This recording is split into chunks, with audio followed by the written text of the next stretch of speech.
Hello friends, very welcome to you all.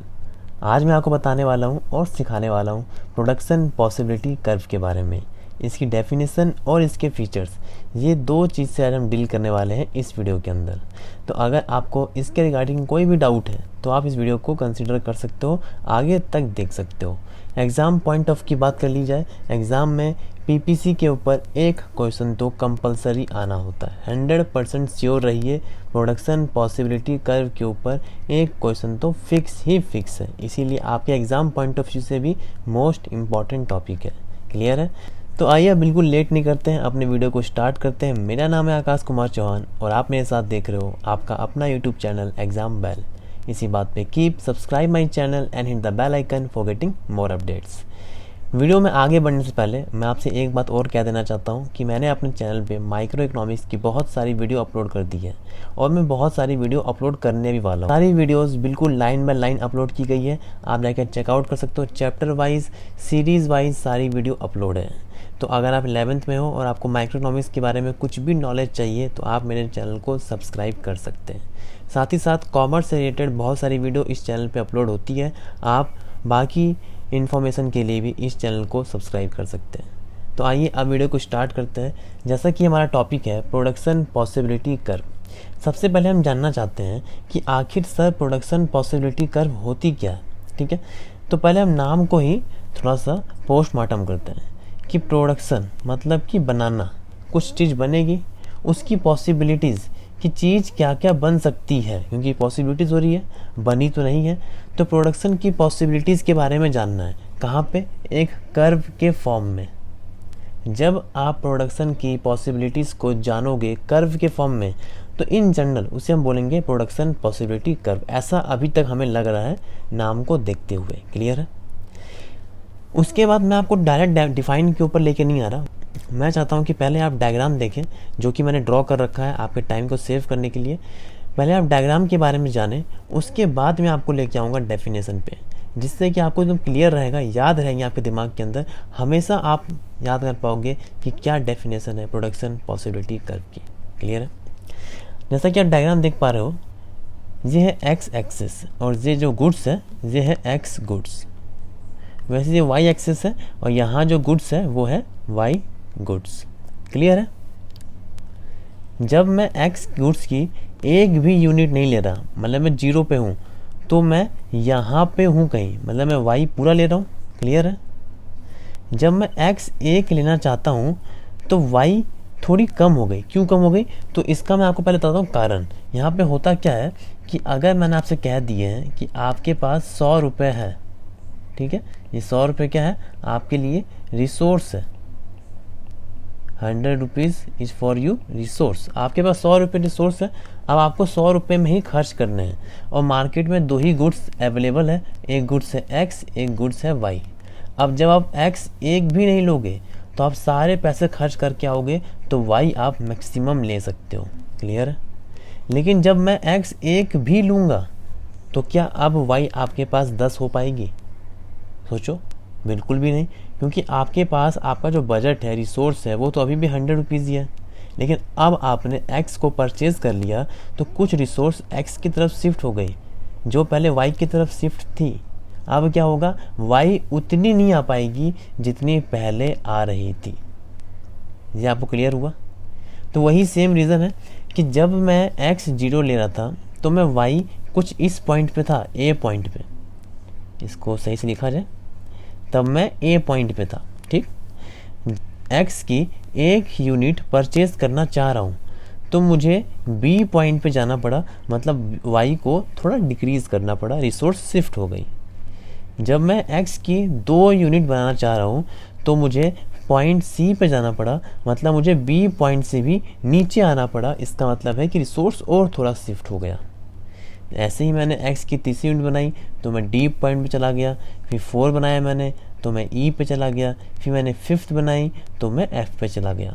Clear है? तो ये तो बिल्कुल मामूली बात है सर। आप जब एक्स गुड्स बनाओगे तो आपकी वाई गुड्स धीरे धीरे कम हो जाएगी, ये सबको पता है सर। अब देखो यहाँ पे क्या है कि मेरे पास 100 रुपये है, ये लाइन है पूरी पीपीसी की, ये पूरी लाइन 100 रुपीज़ की है, एक एक पॉइंट इसके ऊपर 100 रुपये का है। क्लियर है। अगर मैं आपसे पूछूं कि point A B C D E F, या मैं इसको भी ले लूं कि मैंने एक्स पूरा बनाया और वाई मैं कुछ भी नहीं ले रहा, जी ई एफ जी, क्लियर है। ये सारे पॉइंट कितने रुपए के हैं, तो सब पॉइंट 100 रुपीज़ का ही है, क्योंकि सब खाली क्या है, पॉसिबिलिटीज़। आप एक्स एक भी नहीं लोगे तो आप वाई 10 ले लोगे, एक्स एक लोगे तो वाई 8 ले पाओगे, एक्स 2 लोगे तो वाई 5 बनेगा, एक्स 3 लोगे तो वाई 1 बन रहा है। मतलब ये पॉसिबिलिटीज़ है, ऐसा नहीं है कि हर जगह आपके एक्स्ट्रा पैसे खर्च हो रहे हैं। आप एक्स को लेना चाहते हो तो वाई कम करना पड़ रहा है, तो आपके पास अलग अलग पॉसिबिलिटीज़ बन रही है।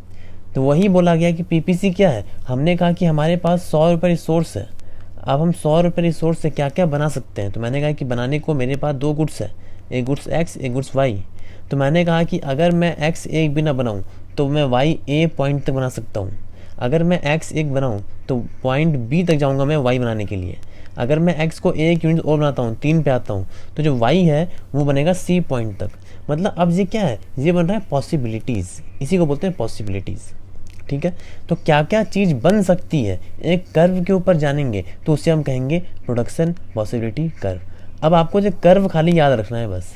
अब आप देखो इसकी डेफिनेशन क्या होती है। अगर मैं आपसे बोलूं कि what do you mean by PPC, तो हम बोलेंगे इट इज ए कर्व, क्योंकि सबसे पहले हमें तो इसे कर्व पे पढ़ना है, तो हम बोलेंगे it is a curve which shows. और कर्व जो होता है हमेशा हमें कुछ दिखाना चाहेगा, विच शोज।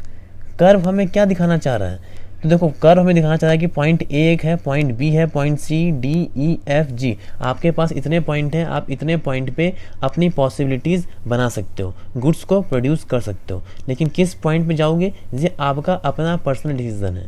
तो कर्व आपको क्या दिखाना चाह रही है, कर्व दिखाना चाह रही है डिफरेंट कॉम्बिनेशन। तो हम बोलेंगे it is a curve which shows, जो आपको अलग अलग combinations A B C D E F G अलग अलग कॉम्बिनेशंस बना के दे रही है। तो हम बोलेंगे it is a curve which shows different combination, different combination. किनका डिफरेंट कॉम्बिनेशन, ये A B C D E F G, ये कॉम्बिनेशंस तो हैं, हर जगह एक्स या वाई का जो प्रोडक्शन लेवल है वो चेंज हो रहा है, लेकिन यहाँ पे किनका किनका कॉम्बिनेशन है, तो हम बोलेंगे combination of X goods over Y goods. X goods और वाई गुड्स के बीच में एक बन रहा है रिलेशनशिप कि एक्स इतना होगा तो वाई इतना होगा, एक्स इतना तो वाई इतना। तो हम बोल रहे हैं डिफरेंट कॉम्बिनेशन ऑफ 2 गुड्स। यहाँ पे कंपलसरी है कॉम्बिनेशन ऑफ 2 गुड्स, क्योंकि हम जो डायग्राम बनाते हैं तो हमारा डायग्राम 2D होता है और हम सिर्फ 2 गुड्स के बारे में बात कर सकते हैं। तो देखो अभी तक मैं जो जितना लिखा है ये सब का सब डायग्राम को देख के लिख दिया। पीपीसी क्या है, एक कर्व है। कर्व क्या कर रहा है, दिखाता है हमें it is a curve which shows, क्या शो कर रहा है, point A B C D E F G show कर रहा है। ये पॉइंट क्या है, ये पॉइंट है different combination of 2 goods. Clear है। अब ये डिफरेंट कॉम्बिनेशन ऑफ 2 गुड्स है, ये क्या किसी लेवल पे ना होंगे। मैं वो कह ना रहूँगा कि 100 रुपये हैं, 100 रुपये में क्या क्या बनेंगे, 200 में क्या क्या बन सकते हैं, 300 में क्या क्या बन सकते हैं। तो आपको मुझे देना पड़ेगा बजट, रिसोर्स प्रोवाइड करूँगा, तो आप बताओगे कि क्या क्या कॉम्बिनेशन आपके पास अवेलेबल हैं। तो मैंने कहा कि it is a curve which shows different combination of 2 goods which can produced, जो बनाए जा सकते हैं। कैसे बनेंगे, which can produce by fuller utilization of resources. अब सर इस लाइन का क्या मतलब है, देखो which can produce by fuller utilization of resources. इसका मतलब ये है कि अगर आपके पास रिसोर्स 100 रुपये है तो इकोनॉमिक्स का ये एजम्पशन है कि आपको 100 के 100 रुपये, पूरे के पूरे 100 रुपये, एक एक पॉइंट 100 रुपये का, एक एक कण 100 रुपये का खर्च करना होगा। कम समझ आया आपको। ऐसा नहीं है यहाँ पे सेव नहीं होता। अगर मैंने कहा कि रिसोर्स आपको 100 रुपये प्रोवाइड की गई है तो आप रिसोर्स को फुल्ली यूज़ करोगे, fuller utilization of resources. Clear है।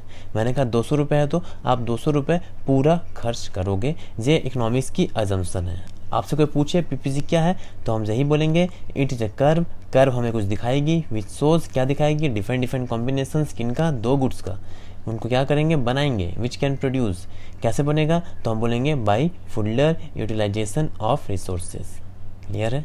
इसके बाद आपको एक लाइन याद रखनी होगी, एंड टेक्नोलॉजी रिमेन्स कांस्टेंट। आपकी जो टेक्नोलॉजी है वो कांस्टेंट रहेगी, वो चेंज नहीं होगी। ऐसा क्यों सर? ऐसा इसलिए क्योंकि टेक्नोलॉजी के चेंज होने से उसी रिसोर्स पे आप ज़्यादा गुड्स बना पाओगे, या रिसोर्स के डिग्रेड होने पे, चेंज लिखा हुआ है, चेंज में अपग्रेड और डिग्रेड दोनों आते हैं। तो सेम मान लो कि 200 रुपये है, लेकिन रिसोर्स मेरा जो टेक्नोलॉजी है मैंने चेंज कर दिया, अपग्रेड कर दिया, तो वही 200 में अब ज़्यादा गुड्स बनने लगेंगे। अगर डिग्रेड कर दिया तो वही 200 में रिसोर्स में आपकी गुड्स कम बनने लगेगी। इसलिए हम बोलते हैं टेक्नोलॉजी चेंज नहीं होगी।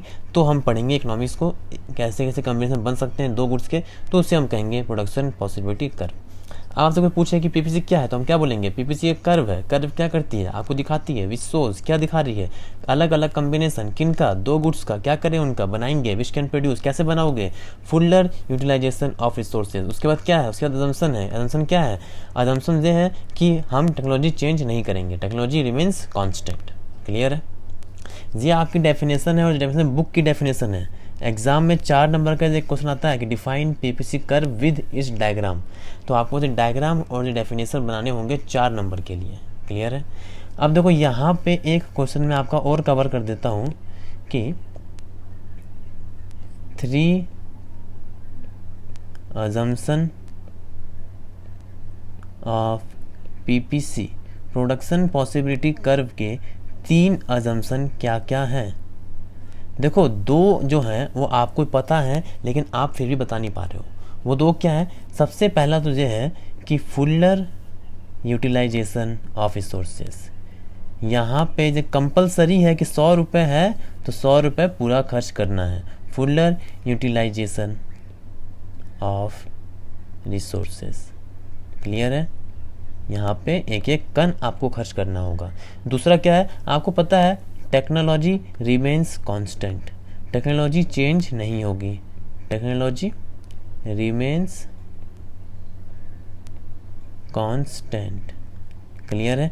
नंबर 3 क्या है? नंबर 3 है रैशनल कंज्यूमर। हम सब कुछ जो पढ़ते हैं नॉर्मल कंज्यूमर के लिए पढ़ते हैं, एब नॉर्मल के लिए नहीं। तो हम बोलेंगे रैशनल कंज्यूमर। बस ये 3 आपके अजम्पशन है पीपीसी के लिए। ठीक है? पहला क्या अजम्पशन है? पहला अजम्पशन ये है कि आपको पूरे रुपए खर्च करने, फुलर यूटिलाइजेशन ऑफ रिसोर्सेज। दूसरा ये है कि आप टेक्नोलॉजी चेंज नहीं कर सकते, और तीसरा है रैशनल कंज्यूमर। क्लियर हुआ? ये इसकी डायग्राम है, ये इसका डेफिनेशन है, ये इसकी अजम्पशन है। अब देखो, अब कुछ थोड़ी बहुत बात कर लेते हैं। आपका जो डायग्राम है वो इसी फॉर्म में होगा, ये आपकी ऑरिजिन है। आपका डायग्राम आपके ऑरिजिन की तरफ कर्व हो रहा होगा, याद रखिएगा। उसी को हम बोलेंगे पीपीसी। मैं आपसे बताना चाहूँगा कि इसके 2 फीचर्स क्या क्या हैं। अगली वीडियो में हम एक एक फीचर्स को एक्सप्लेन करेंगे। पीपीसी के 2 ही फीचर्स होते हैं बेसिकली। जो पहला फीचर्स है ये होता है कि PPC is concave to the origin. PPC जो है कॉनकेव है। हम ये बोल सकते हैं कि पीपीसी कॉनकेव टू ऑरिजिन। अब कॉनकेव क्यों है, इसका जो आंसर है वो मैं आपको दूंगा अलग सेपरेट वीडियो में, जहाँ हम डिटेल में बात करेंगे आखिर पीपीसी कॉनकेव क्यों है। दूसरी बात करें तो PPC is negative slope. PPC is negative slope curve, negative slope curve. अब पीपीसी नेगेटिव स्लोप कर्व क्यों है, इसका भी आंसर हम अलग सेपरेट वीडियो में डिटेल में मैं आपको दूंगा क्यों होती है, क्योंकि ये इंपॉर्टेंट है। इसका जो फीचर्स है वो अकेले भी 4 नंबर का आ सकता है। तो यहाँ हम इस वीडियो को यहीं पे एंड कर। तो अभी हमने क्या क्या पढ़ा? हमने पढ़ा कि what do you mean by production possibility curve. तो हम बोलेंगे पीपीसी एक कर्व है जहाँ पे अलग अलग कॉम्बिनेशन ऑफ गुड्स के बारे में बताया जाता है। कितने गुड्स के बारे में? 2 गुड्स के बारे में। क्या करेंगे? उनको बनाया जाएगा। कैसे बनेगा? हर एक पैसे को, एक एक कण को यूज करके बनाया जाएगा। कोई अजम्पशन है तो अजम्पशन है। क्या अजम्पशन है? कि टेक्नोलॉजी चेंज नहीं होगी। इसी को हम बोलते हैं इंग्लिश फॉर्म में क्या बोलेंगे कि it is a curve which shows different combination of 2 goods which can produce by fuller utilization of resources and technology remains constant। कोई आपसे पूछे कि इसकी क्या अजम्पशन है तो हम बोलेंगे 2 अजम्पशन इसके डेफिनेशन में ही लिखे गए हैं, fuller utilization of resources, technology remains constant. तीसरा हम याद कर लेंगे रैशनल कंज्यूमर। कोई आपसे पूछे कि इसके फीचर्स क्या है पीपीसी के, तो हम बोलेंगे कि 2 ही फीचर्स हैं कि पीपीसी इज नेगेटिव स्लोप और दूसरा PPC is concave to origin. PPC concave होता है और पीपीसी नेगेटिव स्लोप होता है। क्यों होता है तो अभी आपको नहीं पता।